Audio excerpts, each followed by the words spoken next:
lambang Garuda, dasarnya Pancasila, Undang-Undang 45. Merajut banyak peristiwa.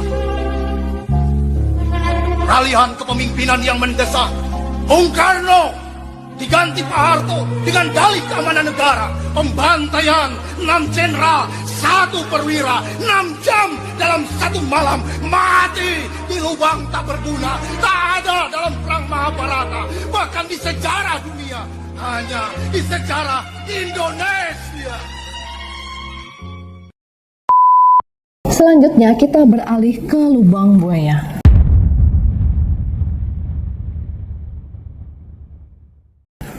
Beberapa pasukan pun diperintahkan Soeharto melakukan penyisiran ke Lubang Buaya. Letnan 1 Faisal Tanjung dan Letnan 2 Sintong Panjaitan yang sedang berada di sekitar tempat itu bersama dengan pasukannya diperintahkan bergerak ke Lubang Buaya pada 3 Oktober 1965. Sebelumnya, Resimen Para Komando Angkatan Darat atau RPK mendapat kabar disitulah posisi para jenderal yang terculik. Informasi ini berdasarkan pengakuan agen polisi 2 Sukitman yang ikut diculik tapi kemudian dibebaskan. Kawasan itu pun disisir oleh anak buah Sintong bersama anak buah komandan peleton yang lain.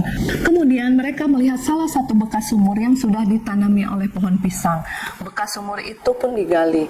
Setelah anak buah Sintong menggali, kemudian tampak potongan kain itu adalah baju yang digunakan oleh Batalion 454 Benteng Riders. Penggalian lalu dilakukan.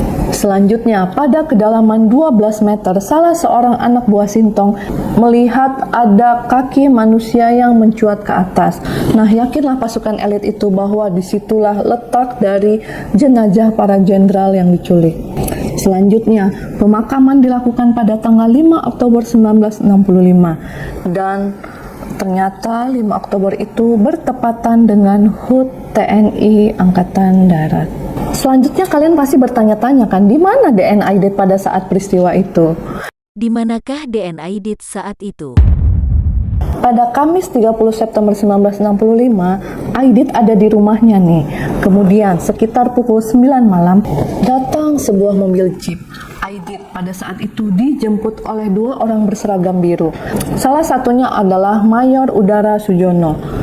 Lalu Aidit mengemasi barang-barangnya. Namun saat itu istrinya melarangnya, tapi Aidit tetap saja pergi. Pada saat itu, Aidit pergi ke rumah dinas Menteri Panglima Angkatan Udara Laksamana Omar Dhani di Wisma Angkasa Kebayoran Baru. Karena Omar tidak ada di sana, kemudian Aidit dibawa lagi ke rumah mertuanya Omar di Jalan Otista. Nah, karena Omar juga tidak ditemukan di sana, mereka lalu pergi ke rumah dinas salah seorang bintara Angkatan Udara di Komplek Perumahan Angkatan Udara di Halim Perdana Kusuma. Rumah ini dijadikan Sentral Komando 2 atau Cengko 2. Aidit hanya berdiam saja di rumah itu. Namun, karena operasi ini tidak berjalan sesuai rencana, Aidit kemudian diterbangkan ke Yogyakarta. Kemudian ia bergerak lagi ke Semarang, Boyolali, dan Solo untuk berkonsolidasi dengan petinggi-petinggi PKI yang ada di sana. Kepada mereka, Aidit mengaku dijemput oleh seseorang berpakaian Cakrabirawa untuk menghadiri rapat kabinet di istana. Namun ia malah dibawa pergi ke tempat lain. Dan pada saat itu, Aidit mengetahui tentang penangkapan para jenderal. Dan menurut informasi, Bung Karno pun merestuinya, kata Aidit. Nah, Aidit menyadari nih bahwa Angkatan Darat di bawah komando Pangkostrat Maijen Soeharto tengah memburu siapa saja yang terlibat PKI, termasuk tokoh utamanya yaitu DN Aidit. Aidit terus bersembunyi dan akan meminta perlindungan ke Cina. Namun akhirnya Aidit tertangkap di kampung yang terletak tidak jauh dari stasiun balapan Solo, tepatnya di desa Sambeng Mangkubumen, Banjarsari. Selanjutnya Aidit dibawa ke Boyolali pada tanggal 22 November 1965. Dan pada saat itu Aidit sempat mengatakan bahwa saya adalah satu-satunya orang yang memikul tanggung jawab besar atas peristiwa gerakan 30 September. Selanjutnya, DN Aidit dibawa ke markas besar Batalion Infanteri 444 oleh Kolonel Yasir Hadi Broto. DN Aidit kemudian dieksekusi tanpa diadili di dekat sebuah sumur tua dengan cara ditembak dan terjatuh ke sumur tersebut. Tidak ada yang tahu nih, tidak ada yang tahu persis nih bagaimana selanjutnya nasib dari jasad DN Aidit. Ada yang mengatakan bahwa jasadnya terkubur di dalam sumur tersebut. Dan DN Aidit tidak sempat menceritakan tentang operasi gerakan 30 September ini menurut versi dirinya kepada Presiden Soekarno. Nah, selanjutnya pasti kalian bertanya-tanya kan, benar nggak sih Soekarno ini terlibat dalam gerakan 30 September ini? Apakah Soekarno terlibat peristiwa PKI? Pada hari Kamis tanggal 30 September 1965, Bung Karno melaju ke Hotel Indonesia. Di sana ia menjemput istrinya yang bernama Ratna Sari Dewi Soekarno.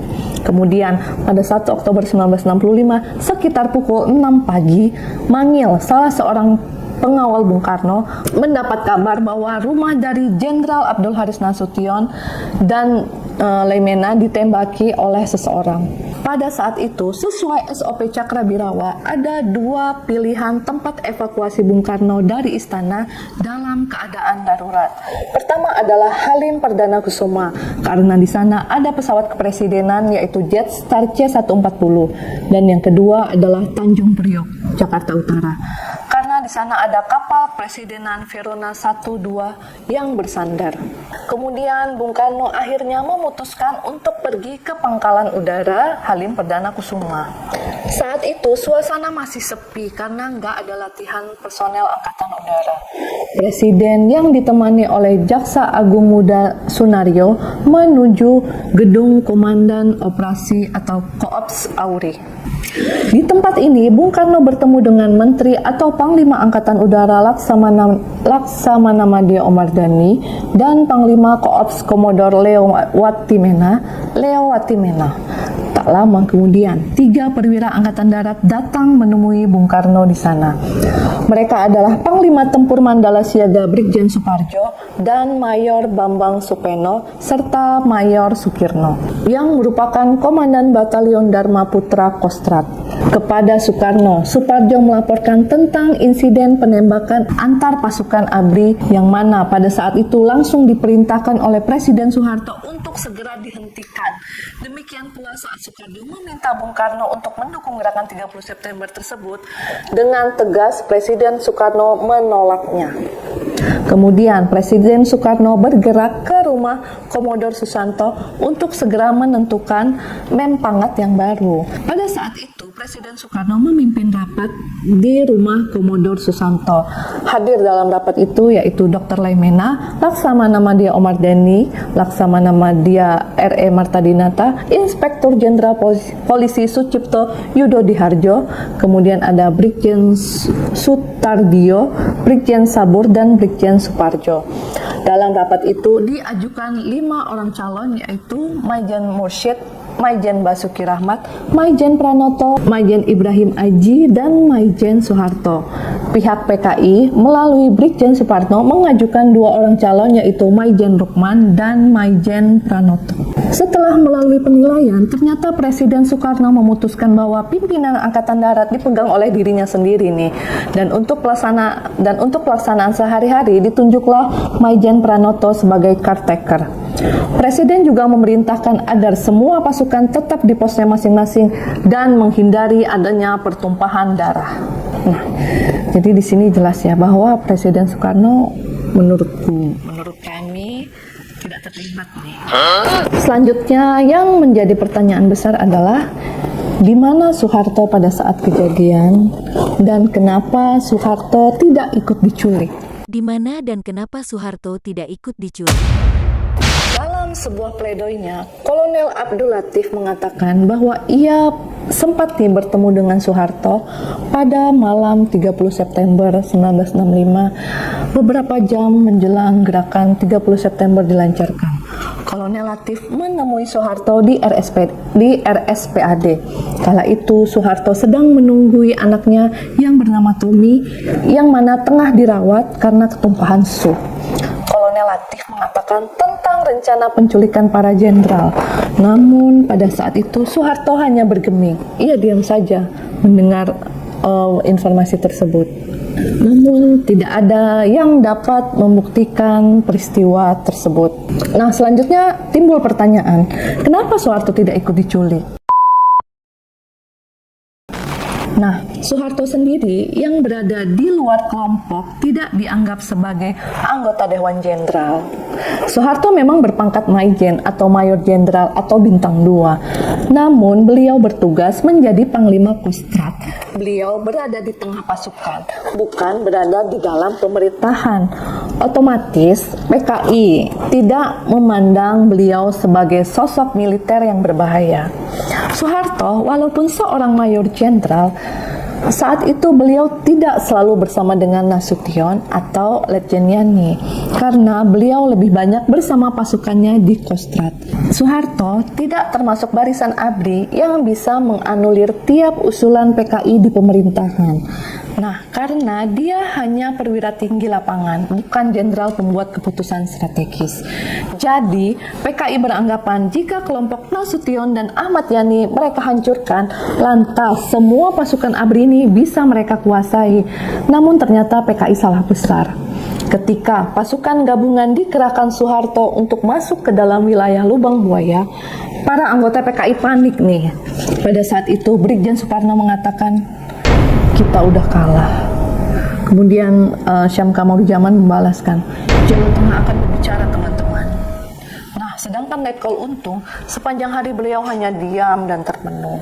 Dan sore harinya Letkol Untung pun kabur ke Tegal. Pasukan penculik dibubarkan tanpa komando apapun. Jadi macam membubarkan anak ayam aja gitu. Sekedar informasi tambahan, mudahnya gerakan tersebut dipatahkan juga karena disebabkan, pertama, harus diakui ya, Soeharto sudah berpengalaman di medan tempur, terbiasa menangani koordinasi pasukan. Kemudian yang kedua, tidak ada logistik yang memadai di pihak PKI. Jadi pastikan perut kalian kenyang ya sebelum perang. Kemudian yang ketiga, alur komando yang nggak jelas nih karena dipimpin oleh seorang sipil yaitu Syam Kamarudzaman. Kemudian selanjutnya, Aidit juga terlalu percaya nih dengan informasi dan analisa yang diberikan oleh Syam Kamarudzaman. Kemudian selanjutnya yang menyebabkan operasi ini gagal adalah banyaknya personil yang seharusnya datang tapi nggak jadi datang. Kemudian operasi ini juga tidak didukung oleh Presiden Soekarno. Jadi walaupun Soekarno dan para jenderal ini berbeda paham, rasanya nggak mungkin untuk menyingkirkan para jenderal ini dengan cara-cara seperti itu. Apalagi kabarnya Soekarno menangis terseduh-seduh saat nyekar ke makamnya Ahmad Yani, karena diketahui bahwa Ahmad Yani ini adalah macam anak kesayangannya Presiden Soekarno juga. Selanjutnya pada 2 Oktober 1965, sehari setelah Menteri Panglima Angkatan Darat atau Mempangat Letjen Ahmad Yani terbunuh, Soekarno sempat mengambil alih pimpinan Angkatan Darat kan, dan Maijen Pranoto sebagai pelaksana hariannya atau caretaker. Namun Soekarno melihat Soeharto telah menghalangi Pranoto untuk menempati posnya. Soeharto kemudian bertindak cepat nih. Pada 10 Oktober 1965, ia sudah merancang sebuah komando khusus untuk pemulihan keamanan dan ketertiban di Indonesia. Soeharto mengkonsolidasi kekuasaan-kekuasaan ini dengan membentuk komando khususnya sendiri, yaitu Kopkamtib atau Komando Pemulihan Keamanan dan Ketertiban.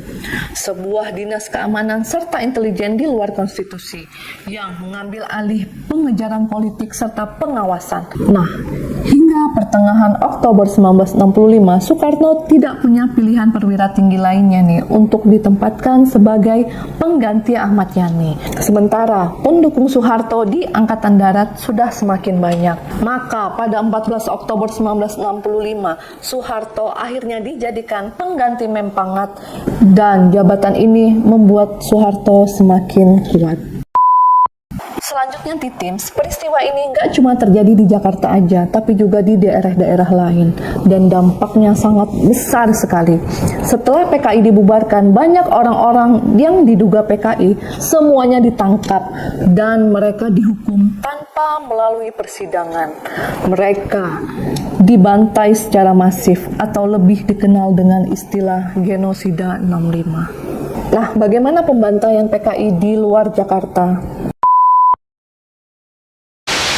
Banyak orang yang tidak setuju dengan serangan balik terhadap orang-orang PKI. Meskipun apa yang dilakukan PKI itu adalah hal yang biadab.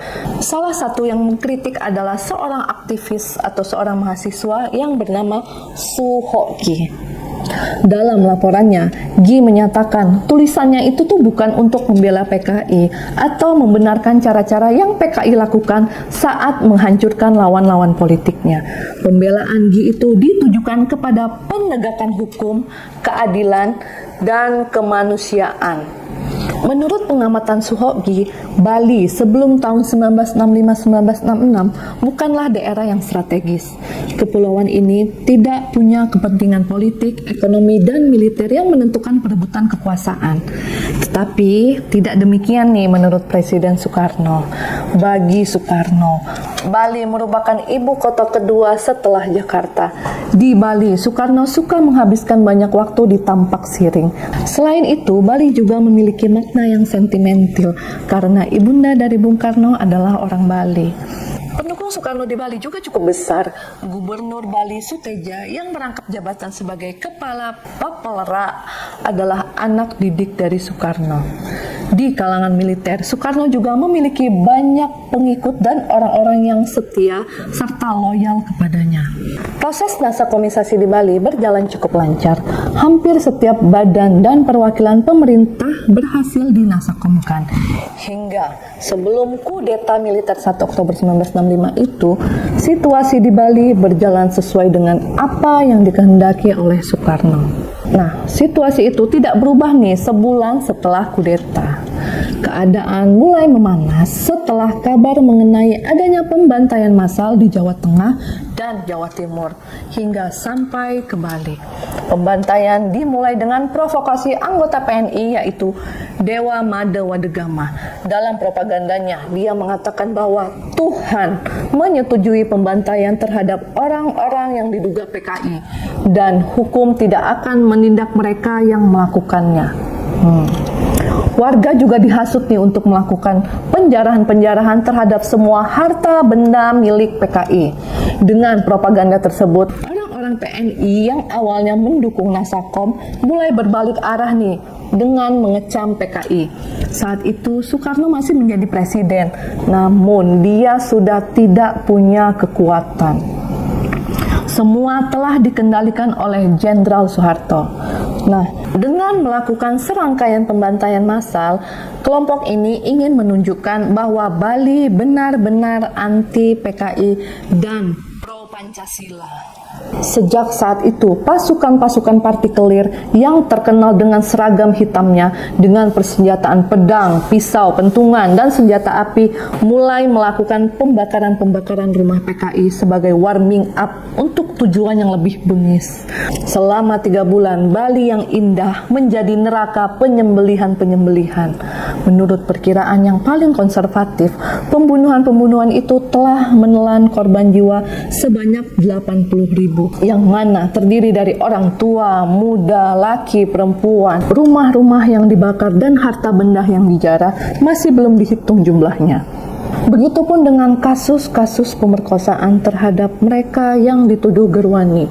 Ironisnya, perbuatan terkutuk itu dicontohi pula nih oleh pemuka partai setempat.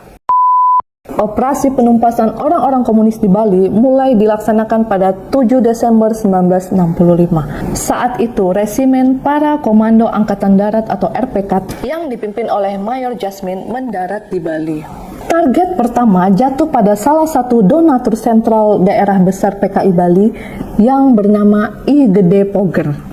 Proses eksekusi terhadap I Gede Poger dan beberapa pemimpin PKI Bali lainnya dilakukan pada 16 Desember 1965. Setelah itu, Poger yang diketahui memiliki badan yang berisi ditusuk menggunakan sebuah pisau, lalu kepalanya ditembak.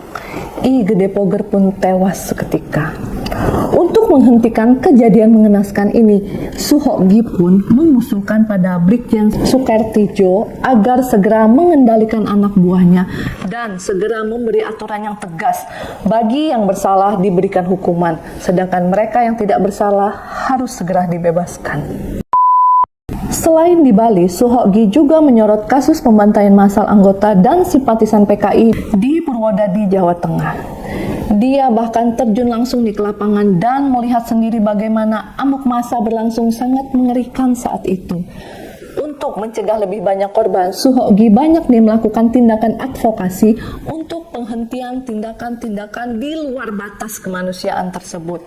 Dia juga banyak melakukan kontak dengan para pejabat militer di daerah dan di pusat.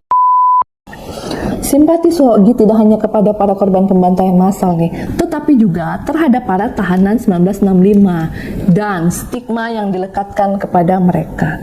Berbagai peristiwa ini rupanya membuat Suhogi ini merasa sangat dihantui. Bagaimana tidak, jumlah yang dibunuh atas nama Pancasila kira-kira sekitar 300.000 katanya. Sedangkan mereka yang menjadi korban dari peristiwa itu menurut perkiraannya mencapai angka 1 juta orang, yang mana banyak juga dari kalangan etnis Tionghoa. Sampai di sini ada kemiripannya dengan peristiwa 98. Jumlah itu termasuk anak-anak yang tidak tahu apa-apa tetapi dimusuhi oleh masyarakat. Nah, hal ini juga membuat Suhogi semakin resah nih setelah dia membaca surat pembaca Kompas pada 24 April 1969 tentang perlunya surat G30S atau surat tanda bukti tidak terlibat Gestapo untuk anak-anak SD kelas 5 dan kelas 6. Perlu diketahui, untuk membuat surat ini tuh nggak gratis. Menurut Suhogi, para siswa SD itu kan nggak tahu apa-apa tentang gerakan 30 September dan komunisme ya kan. Bahkan dari 22 juta PKI yang diklaim sebagai anggota, hanya beberapa ribu aja kan yang mengerti tentang Marxisme dan Leninisme, sedangkan selebihnya hanya ikut-ikutan saja. Dengan tegas, Suhogi mengatakan mereka yang benar-benar terlibat gerakan 30 September harus ditindak tegas melalui peradilan kan. Tetapi kepada mereka yang hanya ikut-ikutan PKI harus dikembalikan kepada masyarakat tanpa memakai surat bebas G30S yang malah justru memberi stigma buruk ya kan. Nah, setelah peristiwa gerakan 30 September, ada banyak catatan-catatan sejarah yang kami rangkum nih.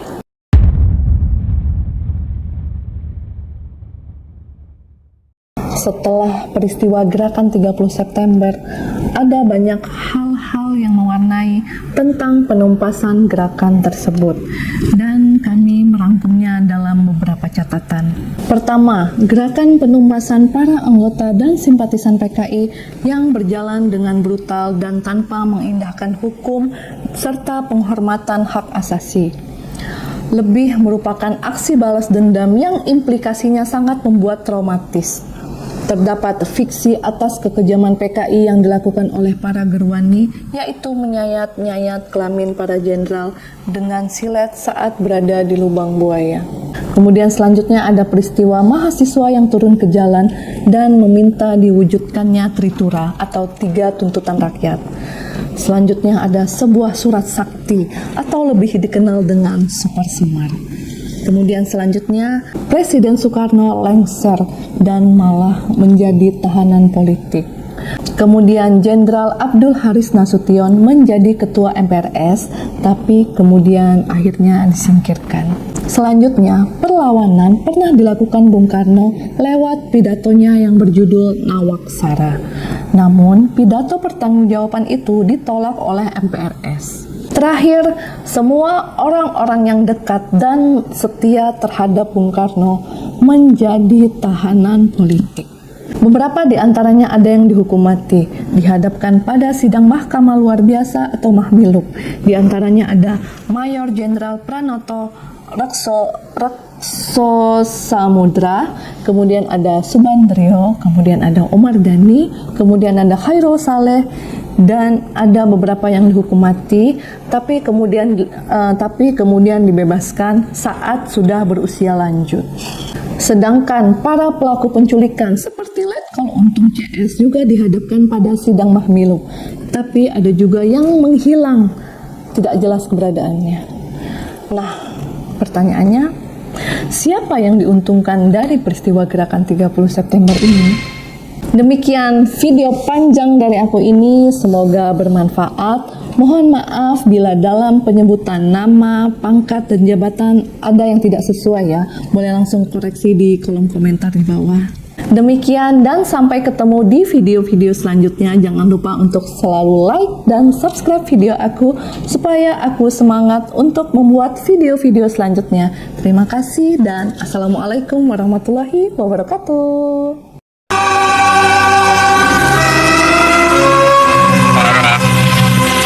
Prajurit sekalian, kawan-kawan sekalian, terutama rekan-rekan yang sekarang kami sedang lepaskan.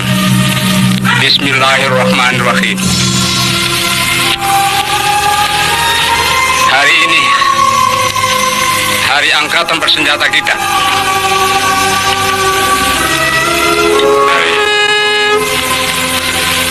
Yang selalu gemilang, tapi yang kali ini hari yang dihinakan oleh fitnahan, dihinakan oleh khianatan, dihinakan oleh penganiayaan. Tetapi hari angkatan bersenjata kita setiap prajurit tetap rayakan dalam hati sanubari kita dengan tekad kita, dengan nama Allah yang Maha Kuasa, bahwa kita akan tetap menegakkan kejujuran, kebenaran, keadilan.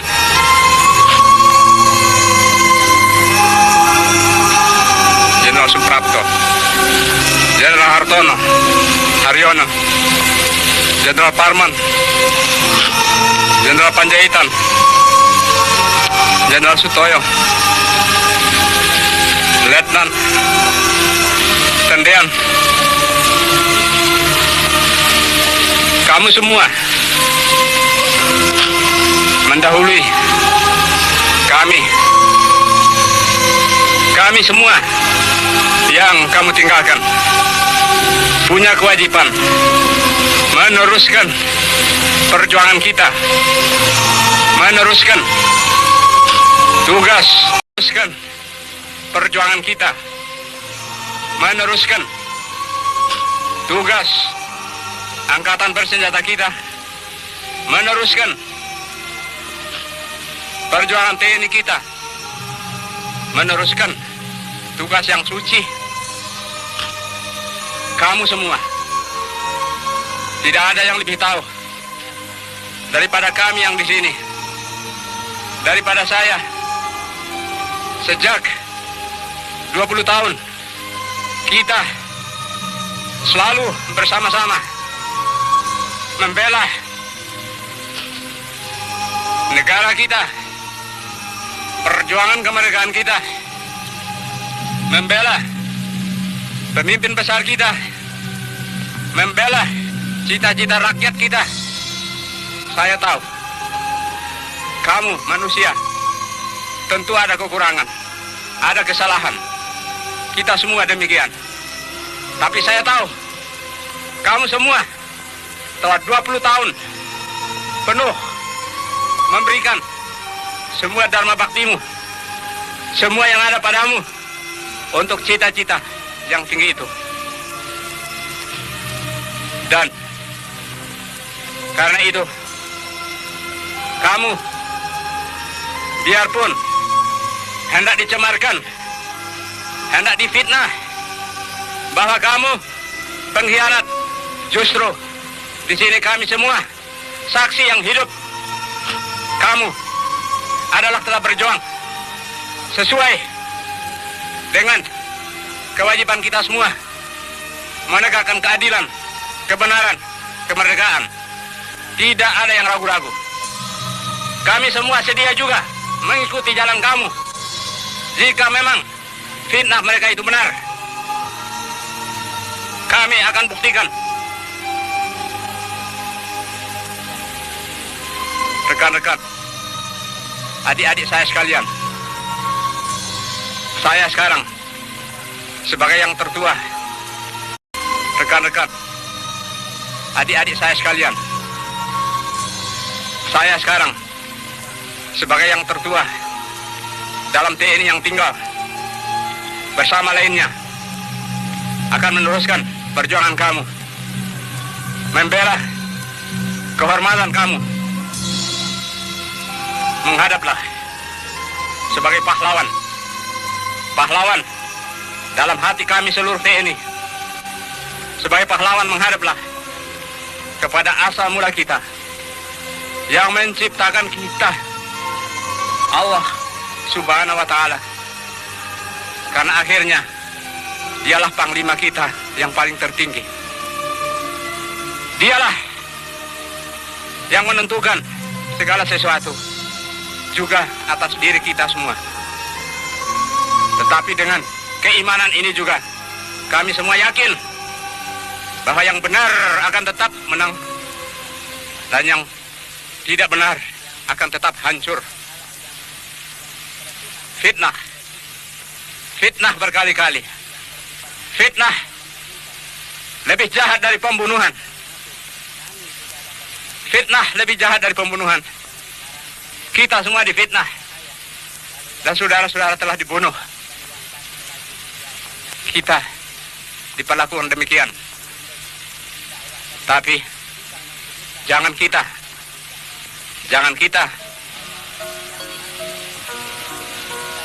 dendam hati. Iman kepada Allah Subhanahu wa Ta'ala,